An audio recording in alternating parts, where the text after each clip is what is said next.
When I heard of this experiment, which was conducted by Carl Alexander, it's called the rat cage. If you don't know what that is, basically, the scientist, he puts a few rats in a cage and they're given two options. Either one with normal water, they can drink normal water, or the one which is, mixed with cocaine.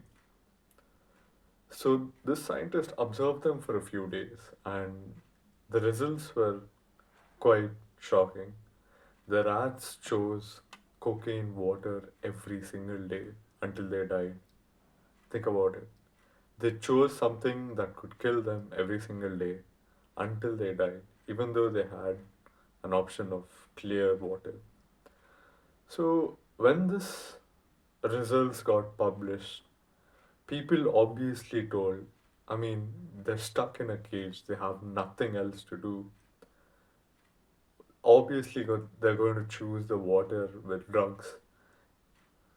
So, you know, to add a twist to this experiment, what he did was he built a rat zootopia. You know, he built a haven for rats. He added grass, he added wood, he added play pieces, those things where like the hamsters run in them and it circles around. He put that. He created an ideal place where the rat lives in its natural habitat. And again, the rats were given two options. Either the one which is normal water, or the one with cocaine induced water. Guess what the rats chose most of the time? It was the normal water. When I got to know of this experiment, something clicked in me.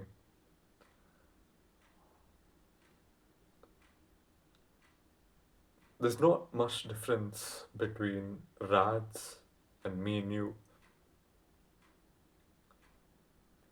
When our life is shit, when our life is in a cage where we have nothing else to do, where we have nothing going on, nothing interesting that's happening in our life, obviously we're gonna choose the bad habits because we have nothing else to do.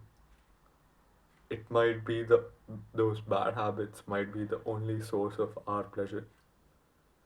Think about it. If we as humans, we if me and you as humans, if you as a human have nothing else to do, nothing else to maybe work on, or people to spend time with, or things that you're building, or any sport or any activity that you're giving your mind into, if nothing is there, our brain is obviously going to go towards bad habits. Maybe it's eating junk food, binge watching, doom scrolling, you know. So, when I got to know about this, I thought for a second, why not add something new into my life?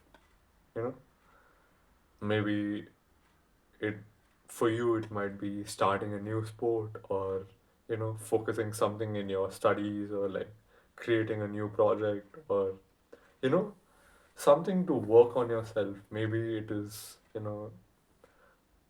thinking of building your body, or like bodybuilding basically, and you can go 100% in on that. Or maybe you want to improve your sleep quality, or maybe you want to improve your eyesight. Anything that can take your concentration away from these bad habits is really good. Breaking bad habits is not quite easy. It's never been easy for me.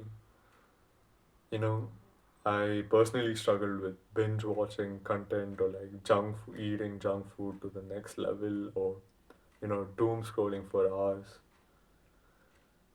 But when I you know put something new in my life, when I thought of building a project, or working on myself, working on my physique, my brain always went towards the new thing, the new project that I'm building on. You know, it didn't give me, you know, the time to actually sit and binge watch for hours, because every time I had like every time I had free time, I used to only think about that. I used to only think about what else can I do in this, or what more can I add to this, or how can I improve my health, how can I improve my, you know, physique. Trust me when I tell you this, if you want to quit bad habits right now, any bad habit, the best thing to do is adding something new to your life. Because imagine if you're like the rat stuck in the cage and cocaine water is the only source of, you know, pleasure. It makes sense for you to do it, right? It makes sense for the rat to drink the water because it has nothing else to do. It's the only pleasure in life. Why not, you know, get that pleasure and die sooner than, you know, struggling and just drinking normal water? That might be me and you. By adding new things to our life that we can accomplish, or like setting new goals, that's the best way to, you know, overcome any bad habit.